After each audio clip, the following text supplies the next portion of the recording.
Alright, we are back again with episode 22, and we are discussing the Bengal Tiger. For the exhibit, I have decided to insert the Indian temple, and that's going to be sort of the centerpiece of our creation today. It will be at the precipice of a landslide, and we are going to do a little bit of damage and remodeling to the side, but for the most part, we're going to leave it intact. We are going to be removing the merchant areas and all the lights to much more of an ancient look to it, rather than it being a centerpiece for a zoo. And while I get the actual mudslide set up, let's talk about our animal, shall we? So the Bengal Tiger is the second largest cat in the world, just behind the Siberian Tiger, and they come in at about 240 to 400 pounds for females and 400 to 750 for males. However, some have been seen to be slightly larger. They are named after the Bay of Bengal, where they are from, which is the section of water that is on the eastern side of India, and have been a very large part of the Indian subcontinent, both in culture and economics, seeing how one of the biggest reasons for their endangerment would have to be poaching, due to their beautiful pelts and a bunch of their body parts being used in traditional medicines, which pretty much was theorized to cure pretty much everything from ED to STDs. Now, at the bottom of our exhibit, we are going to be adding a nice pond, sort of being the water runoff from the landslide, and this is because the Bengal Tiger is an avid swimmer, and there are even subspecies that live in Bangladesh in mangrove swamps for the majority of their lives. Now, it is important to note that the Bengal tiger is often confused with a few other tiger species, and even in map readings, tend to accidentally get clumped up with the Indo-Chinese and Southern Chinese species, but they are separate and should be considered a different species. Now, being such a massive carnivore, it is important to note that they are avidly large prey hunters. However, they are known to hunt everything from hares to water buffalo, but on rare occasions have even been seen attempting to take down rhinos and elephants. Now, before we get into the conservation and culture of the animal, let's discuss a little bit about its physical aspects. So, starting off, let's get to the big thing they're famous for, and that is their orange and black stripes.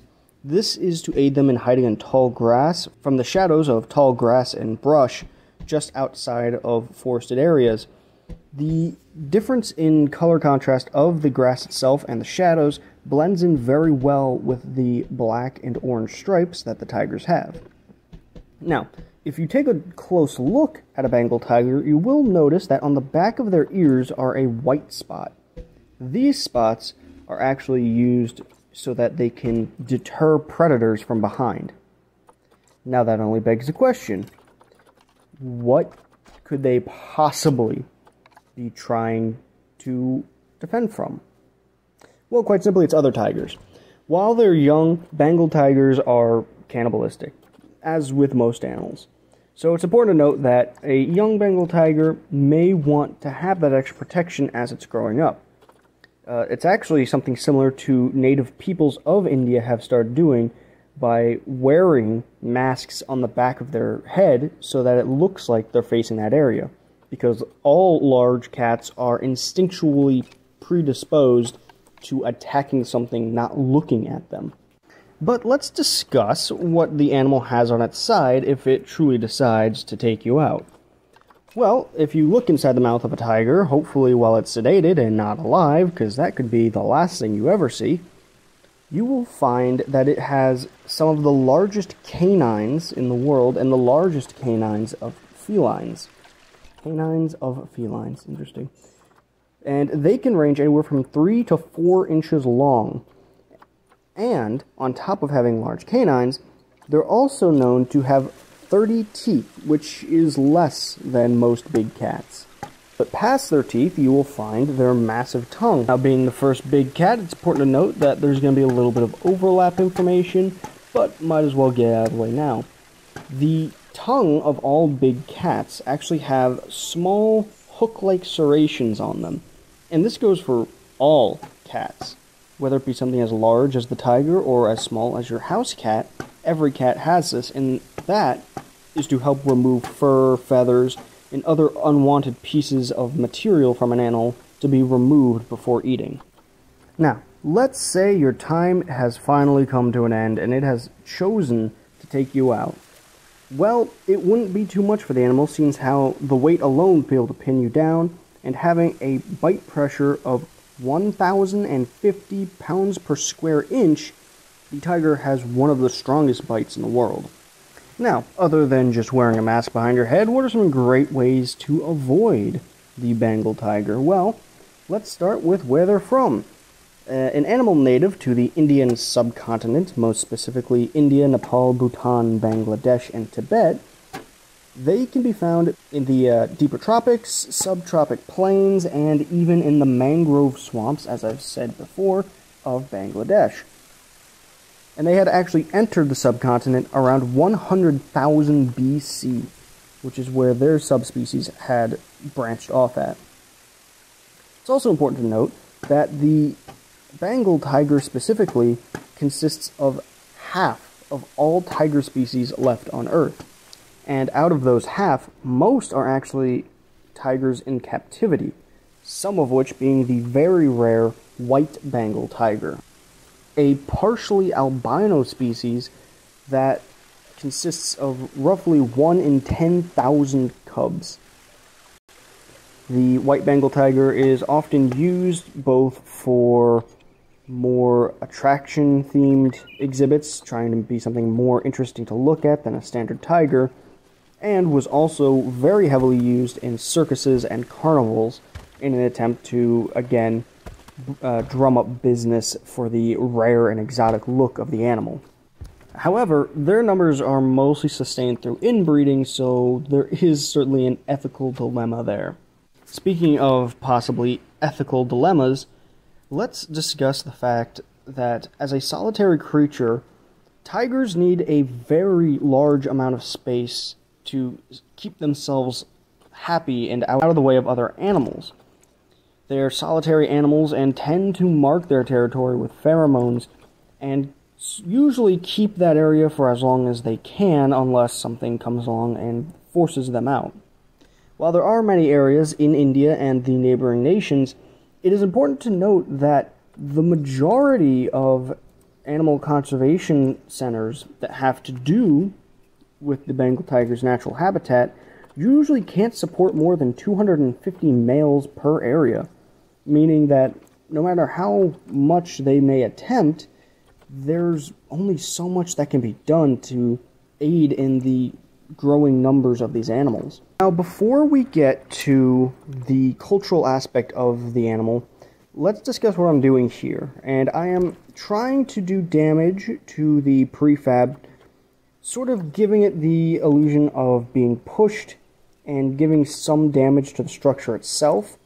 If I were a better creator, I would actually be able to make it look run down and old and sort of put it in a form of disrepair. However, due to the issue of me not really being good with buildings, and the fact that I usually only give myself roughly an hour or so to make any exhibit, I do tend to struggle with adding the detail I would like, but since how I do this mostly just to learn about the animal and to teach about it, I'm not too beaten up. I hope you can forgive me with the lackluster destruction to this building. However, I am adding damage via adding trees and other items that would have been pushed along down with the mudslide to give it at least a little bit of a more realistic look. Now, again, before I get into the cultural aspect, I do want to bring up the idea of the man-eater. Throughout history, there have been several noted man-eaters, these being tigers that had actually attempted to hunt people, and in a lot of cases were quite successful. Now, while this has happened a few times, and tigers are one of the few species that had actually been able to successfully hunt people in more than a last-ditch situation, it isn't common, and it isn't something that they usually will go out of their way to do. Usually it'll either be due to human encroachment, or, in some cases, desperation. Now, for the biggest chunk of information I've ever had on cultural influence. Now, for this section, we are only going to be talking about the cultural influence on actual cultures and not things like sports or any other form of symbolism that doesn't dictate toward a nation or peoples, because there is just far, far too much to go into. So, let's do what we always do and start at the beginning. The oldest piece of artwork depicting the Bengal tiger is from 3,300 years BC. It was first recovered alongside a three-headed divine in some form of combat. And this is in no way the only aspect of it being related to gods. As a matter of fact, in both Hinduism and Buddhism, the Bengal tiger has a very deep influence. But before we get into still existing religions, let's discuss them on a national level. The animal is actually protected in India, Bhutan, Nepal, and Bangladesh, and cannot be hunted legally in any of those areas. And in the instance of Bangladesh and India, it is also the national animal. The animal itself is actually revered as a divine species in more than just the standard structural cultures and religions. There are actually tiger cults that regard the animal as holy and that it can't be harmed in any way, even in self-defense in some aspects, seeing the death from it being some form of divine exceptionalism. Now, these are fringe groups, and of course, they are not indicative of an entire culture. However, it was an interesting rabbit hole to go down. Now, back to the bigger, more accepted viewpoints in religious texts. In Buddhism, it is known as one of the senseless creatures, that being one that enacts its life based on a singular emotion or feeling outside of any form of senses, which is where the idea of it being quote-unquote senseless comes from, as in uncontrollable or unreasonable. And if you couldn't guess, the tiger symbolizes anger. The other two species are the monkey, which is the embodiment of greed, and the deer, that of lovesickness. In Bhutanese culture, it is known as one of the four dignities, alongside the creatures Darunda, dragon, and the snow lion. Which is an interesting point, seeing how the tiger is the only one that can be pinpointed as a real living animal. Darunda was a bird that was seen with mythical powers, dragons obviously mythical, and while the snow lion can be seen as the snow leopard, the depiction of it is more akin to that of an African lion.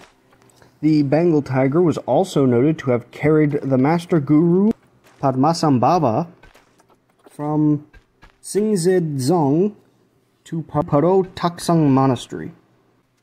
Padmasambhava was a very highly renowned Buddhist leader that was known for teaching in the area now known as Tibet around the 8th to 9th centuries. And these are just a few cultural insights, and I highly recommend you look more into it, because anywhere you can find the tiger has always been a symbol of greatness, even outside of just the Bengal tiger. If you look into Chinese mythology, Thai mythology, and all sorts of others, you will see that the tiger is an outstanding creature.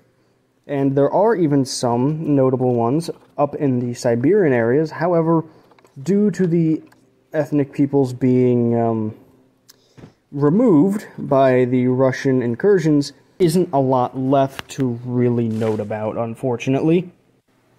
But that then leads to the modern day. If it was such a revered animal, what have the people of the Indian subcontinent done to aid in this animal's life?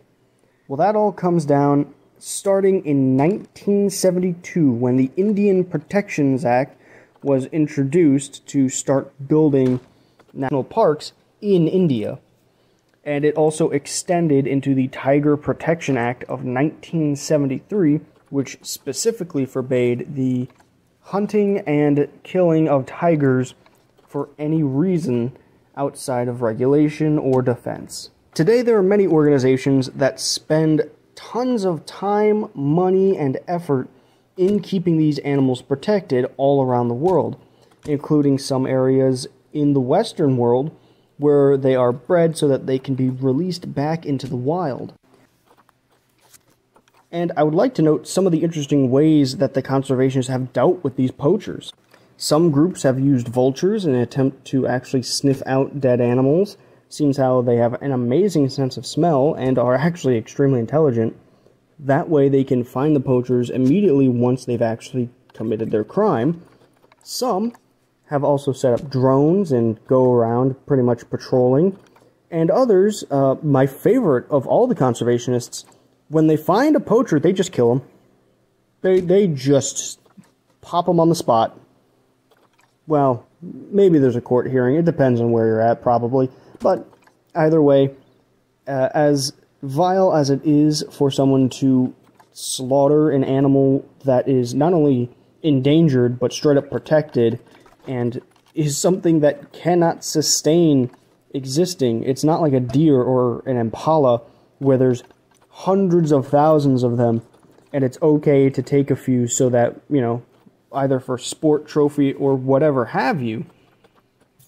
This is an endangered animal that is very limited in number and should not be poached. So I have very little when it comes to sympathy for these people. Well, now that we have reached the point, let's take a look and see what we need to do for our tiger.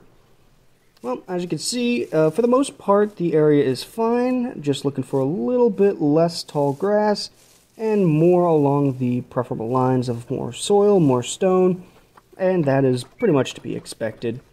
Other than that, all it really needs is just a little bit of extra foliage, so we'll add that real quick here.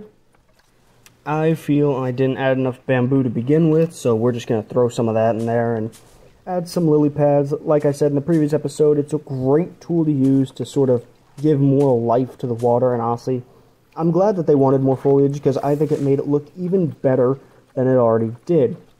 Now, that is all said and done, just putting the last little touches on it, and we are pretty much set to go. I'm just going to add a little bit of the foliage there so it doesn't look like it's all just stone on top of stone on top of stone.